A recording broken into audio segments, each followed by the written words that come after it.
దేవునికి మహిమ కలుగునుగాక. యేసుతో నడుచుట అను యూట్యూబ్ ఛానల్ చూస్తున్న మీ అందరికీ నా హృదయపూర్వక వందనాలు. ప్రియ దేవుని బిడ్డలారా, యుద్ధం యెహోవాదే. ఎలక్షన్ అయిపోయింది, కౌంటింగ్ అయిపోయింది. అయితే వైసీపీ ఘోరంగా ఓటమి పాలైంది. వైసీపీ వాళ్ళు అంటున్నారు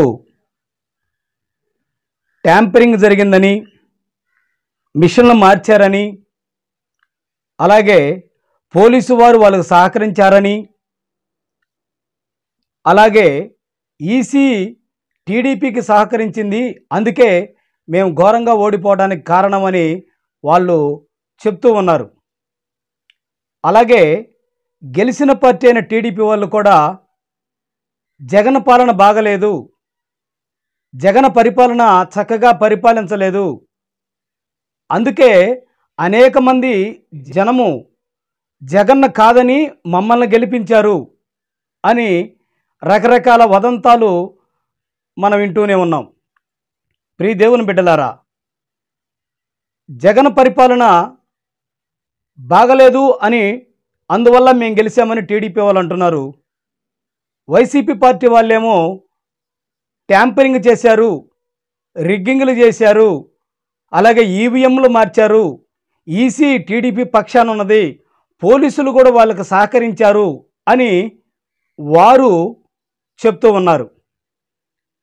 ఏది ఏమైనా యుద్ధము యెహోవాదే. ప్రభువైన యేసు క్రీస్తు యెహోవా దేవుడు సృష్టించిన ఈ భూమి సర్వలోకమునకు సృష్టికర్త, సర్వాధికారాలు ఆయనయే. రాజ్యాలు వేలాలన్నా ఆయన అధికారంలోనే ఉంది, రాజ్యాలు పతనం కావాలన్నా ఆయన అధికారంలోనే ఉన్నది. మన చేతిలో ఏమీ లేదు. కాబట్టి ప్రియ దేవుని బిడ్డలారా, ఇద్దరు వాదన అనేది వాళ్ళ విజ్ఞాత కొంది వాళ్ళు చెప్పుకుంటూ ఉన్నారు, కానీ యుద్ధం మాత్రం యెహోవాదే అని బైబిలు లేఖనాలు మనకు తెలియపరుస్తున్నాయి. బైబిలు గ్రంథం నుంచి కొన్ని విషయాలు మనం తెలుసుకొని మనము ముందుకు పోదాం. చూడండి, కీర్తనల గ్రంథము 22వ అధ్యాయము 28వ వచనంలో ఒక చక్కని మాట రాయబడి ఉంది.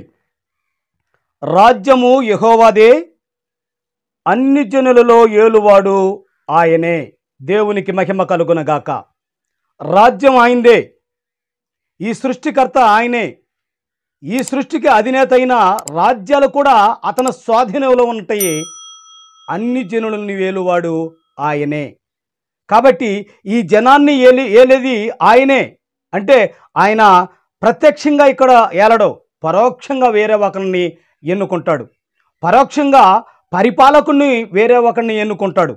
కాబట్టి ప్రియ దేవుని బిడ్డలారా, వైసీపీ రకరకాలుగా వదంతాలు చెప్తుంది, అందుకే మేము ఓడిపోయామంటుంది. తెలుగుదేశం కూటమి పార్టీ వాళ్ళ పరిపాలన బాగలేదు కనుక ప్రజలు మమ్మల్ని ఆదరించారు, అందుకనే మేము గెలిచామని తెలుగుదేశం పార్టీ కూటమి పార్టీ అంటుంది. కాబట్టి వీళ్ళ ఇద్దరు విషయమని కాదు, కానీ రాజ్యం యెహోవాదే, అన్ని జనులను ఏలువాడు ఆయనే. ప్రియ దేవుని బిడ్డలారా, రాజ్యము సమస్తము ఆయన సృష్టించిందే, సమస్తము ఆయన స్వాధీనంలో ఉన్నాయే. కాబట్టి ఈ నోటితో ఇది కలుగుగాక, అది కలుగుగాక, సూర్యచంద్ర నక్షత్రాలు కలుగునుగాక అన్నాడు, కలిగినవి. అలాగే సర్వము తన స్వాధీనంలో ఉంది. కాబట్టి రాజ్యము యెహోవాదే, వాక్యానుసారంగా రాజ్యము యెహోవాదే, అన్ని జనులను ఏలువాడు ఆయనే. బైబిలు లేఖన గ్రంథం స్పష్టంగా మనకు తెలియపరుస్తుంది. ఎవరు గెలుస్తారా, ఎవరు ఓడిపోతారా అనే విషయం కాదు, యుద్ధం యెహోవాదే. ఏదైనా సరే ఆయన ఆధీనంలో జరగాల్సిందే. మనము నిమిత్త మాత్రులం, మనం ఓట్లు వేసేవారు మాత్రమే, మనం ఓట్లు వేసే వాళ్ళం మాత్రమే. నీ పార్టీకి నువ్వు ఓట్లు వేసుకుంటావు, ఇంకొకరి పార్టీకి వాళ్ళు ఓట్లు వేసుకుంటారు, నా పార్టీకి నేను ఓట్లు వేసుకుంటాను. కానీ అన్ని ఓట్లు ఎవరి ఓట్లు వాళ్ళు వేస్తారు, కానీ తీర్పు కూడా యెహోవాదే అని లేఖనాలు మనకు తెలియపరుస్తున్నాయి. చూడండి ప్రియ దేవుని బిడ్డలారా, మా ఓట్లు ఏమైపోయినాయి? ఇన్ని ఓట్లు. వైసీపీ వాళ్ళు అంటున్నారు మా ఓట్లన్నీ ఏమైనాయి? ఇన్ని ఓట్లు ఉండాలి, 151 స్థానాన్ని ఇచ్చిన మాకు ఓట్లన్నీ ఏమైపోయినాయి ఇప్పుడు అని అంటున్నారు. కానీ ఓట్లు వేయటం వరకే మన వంతు. తీర్పు యెహోవాదే. చూడండి, అది కూడా ఎక్కడుందో చూద్దాం. సామెతల గ్రంథము 16వ అధ్యాయము 33లో ఈ మాట రాయబడి ఉంది. చీట్లు ఒడిలో వేయబడును, వాటి వలని తీర్పు యెహోవా వశము. దేవునికి మహిమ కలుగునగాక. ఓట్లు వేయటమే మన పరిమితి, ఓట్లు వేసేంత వరకే మన పరిమితి. తర్వాత తీర్పు యెహోవాదే. లేఖనం ఇక్కడ స్పష్టంగా మనకు తెలియపరుస్తుంది. మనం అనేక విధములుగా వదంతాలతో మనం రకరకాలుగా మనం అనుకుంటున్నాం. రిగ్గింగ్ చేశారనో, ట్యాంపరింగ్ జరిగిందనో, ఈవీఎంలు మార్చారనో, లేకపోతే ఈసీ కూటమి పక్షం ఉందనో, లేకుంటే పోలీసు వారు కూడా కూటమి పక్షం చేరారనో రకరకాలుగా అనుకుంటూ ఉన్నాం. కానీ అదంతా వదంతే. సీట్లు వేయటం వరకే మన పరిమితి. తీర్పు యెహోవా వశం. కాబట్టి లేఖనాలు మనకి ఇక్కడ స్పష్టంగా మనకు తెలియపరుస్తున్నాయి. రాజ్యము యెహోవాదే, ఓట్లేసిన తర్వాత తీర్పు కూడా యెహోవాదే. కాబట్టి ప్రియదేవుని బిడ్డలారా, మనము క్రైస్తవులమైన మనము బైబిల్ లేఖనాలు పరిశీలించాలి. లేఖనాలు మనకి ఏం చెప్తున్నాయి, లేఖన ప్రకారం మనకి మనకు బోధపడుతుంది అని మనం గ్రహించాలి. రకరకాలుగా క్రైస్తవులు అందరూ కూడా కొంతమంది ట్యాంపరింగ్ జరిగిందని వాళ్ళు కూడా అంటున్నారు. కానీ లేఖనాలు గమనించండి, లేఖనాలు ఏం చెప్తున్నాయి, మనం ఎలా దాన్ని అర్థం చేసుకొని మనం ముందుకెళ్ళాలి. కాబట్టి ఈ ట్యాంపరింగు, మార్చటాలు ఇవన్నీ కాదు. కానీ యుద్ధం యెహోవాదే. మీరు ఓట్లు వేశారు, అలాగే ప్రత్యర్థులు ఓట్లు వేశారు, వైసీపీ వారు పక్షాన ఓట్లు వేశారు, కూటమి పక్షాన ఓట్లేశారు. కానీ యుద్ధం, తీర్పు యెహోవా వశంలో ఉందని చెప్తున్నాడు. కాబట్టి మనం చేయగలిగేది ఏమి లేదు. రాజుల్ని, అధికారాలను మార్చేది కూడా యెహోవాయే. రాజ్యాలు పరిపాలించేది యెహోవాయే. రాజ్యాలను పరిపాలించడానికి రాజుగా వేరొకరిని ఎన్నుకుంటాడు, తాను స్వయంగా రాడు. కాబట్టి రాజ్యం యెహోవాదే, అన్ని జనులను ఏలువాడు ఆయనే.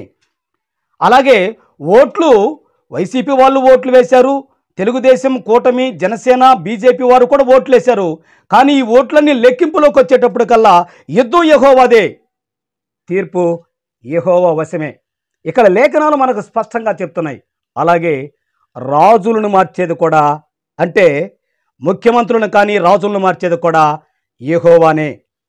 చూడండి ప్రియదేవుని బిడ్డలారా, టీడీపీని కాదని వైసీపీకి 151 స్థానాలు ఇచ్చాడు యెహోవా దేవుడు, వైసీపీని ఆశీర్వదించి. కానీ ఇప్పుడు వైసీపీని కాదని టీడీపీ కూటమికి భారీ మెజార్టీతో, బంపర్ మెజార్టీతో తీర్పునిచ్చాడు. కాబట్టి ప్రియదేవుని బిడ్డలారా, రాజులను మార్చేది కూడా యెహోవాయే. అది ఎక్కడుందో లేఖన భాగం పరిశీలించి మనం తెలుసుకుందాం. చూడండి, దానియేలు గ్రంథము 2వ అధ్యాయము 21వ వచనములో ఈ మాట రాయబడింది. చూడండి, యెహోవా కాలములను, సమయములను మార్చువాడై ఉన్నాడు. ఏ సమయం ఎలా జరుగుతుందో ఆయనకు మాత్రమే తెలుసు. ఒక్క రోజులోనే రాజకీయం మొత్తం మారిపోవచ్చు. ఆయన స్వాధీనంలో ఉంది, మన స్వాధీనంలో ఏమి లేదు. మనం అనుకోవచ్చు మానవులం కాబట్టి, ఆయన స్వాధీనంలో ఉంది. అయితే రాజుల్ని తీసివేయచ్చు, నియమించువాడు ఆయనే కూడా. చూడండి, ఇక్కడ యెహోవా కాలమును, సమయమును మార్చువాడయుండి రాజులను తీసివేయుచు నియమించుచూ ఉన్నవాడు కూడా ఆయనే. దేవునికి మహిమ కలుగునుగాక. బైబిల్ గ్రంథంలో అనేక మంది రాజులను నియమించాడు, తీసివేశాడు. సౌలుని ఎన్నుకున్నాడు, తీసివేశాడు. అలాగే నెబుకద్నెజరుని ఎన్నుకున్నాడు, ఆయన కూడా తీసివేశాడు. అలాగే ఆసాను ఎన్నుకున్నాడు, ఆయన కూడా తీసివేశాడు. అలాగే బెల్షెతర్ను కూడా ఎన్నుకున్నాడు, ఆయన కూడా తీసివేశాడు. అలాగే యెరుబామును కూడా ఎన్నుకున్నాడు. ఎంతోమందిని ఎన్నుకున్నాడు, ఎంతోమందిని తీసివేశాడు. రాజుల్ని ఎన్నుకోవటం తీసివేయటం కూడా ఆయన వశంలోనే ఉంది. కనుక యుద్ధము యెహోవాదే. ప్రియ దేవుని బిడ్డలారా, మనమందరం కూడా ఏ రాజకీయ పార్టీ అయినా కానీ, ఏదైనా కానీ, వైసీపీ కానీ, అటు టీడీపీ కూటమి కానీ, ఏది గెలిచినా దైవజనుడైన మనము అధికార పార్టీకి మనం ప్రార్థన చేయాలి. ఏ పార్టీ అయినా గెలవని. ఇప్పుడు టీడీపీ పార్టీ, కూటమి, జనసేన, బీజేపీ కలిసి మంచి మెజార్టీతో వాళ్ళు గెలిచారు. కాబట్టి గెలిచిన పార్టీకి మనం ప్రార్థన చేయాలి. క్రైస్తవులైన మనమందరము కూడా అధికారంలో ఎవరుంటే వారికి మనం ప్రార్థన చేయాలి. చక్కన పరిపాలన అందించాలి. అలాగే చక్కగా ఈ రాజ్యాన్ని సుభిక్షితంగా నడపాలి.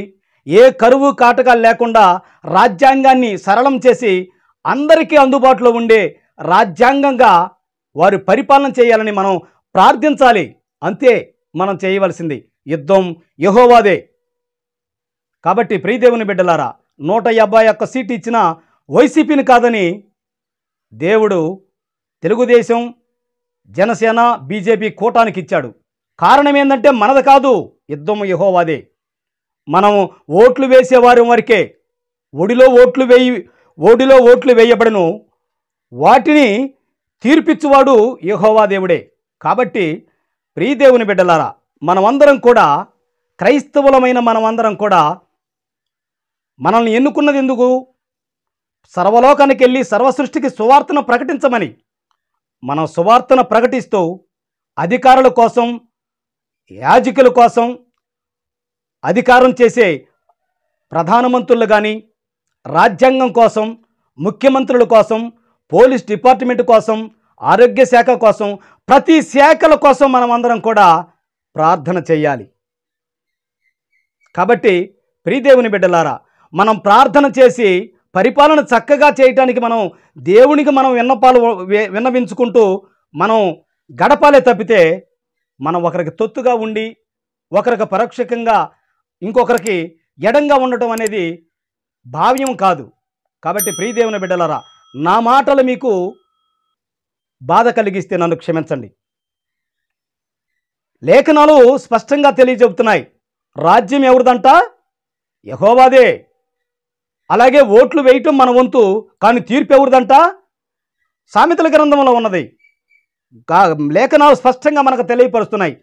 కీర్తన గ్రంథంలో రాజ్యం యెహోవాదే అని ఉంది. సామెతల గ్రంథంలో తీర్పు యెహోవాదే వశమేనే ఉన్నది. దావీదు గ్రంథంలో రాజులను మార్చేవాడు ఆయనే. కాబట్టి స్పష్టంగా మనకు అర్థమవుతుంది. ఏ పార్టీ అయినా సరే, వైసీపీ పార్టీ రకరకాల వదంతాలతో మేము ఓడిపోవాల్సి వచ్చింది, ట్యాంపరింగ్లు జరిగినాయి, అలాగే పోలీసు వారు వాళ్ళు సహకరించారు టీడీపీకి, అలాగే ఈసీ కూడా టీడీపీ కూటమికి సహకరించిందని వాళ్ళు చెప్తున్నారు. కూటమి పార్టీ అయితేనేమో వైసీపీ పార్టీ సరిగా పరిపాలన చేయలేదు, అందువల్లే మాకు ఓట్లేసి మమ్మల్ని గెలిపించారు అని వాళ్ళు అంటున్నారు. కానీ ఇదంతా కాదు, యుద్ధం యెహోవాదే.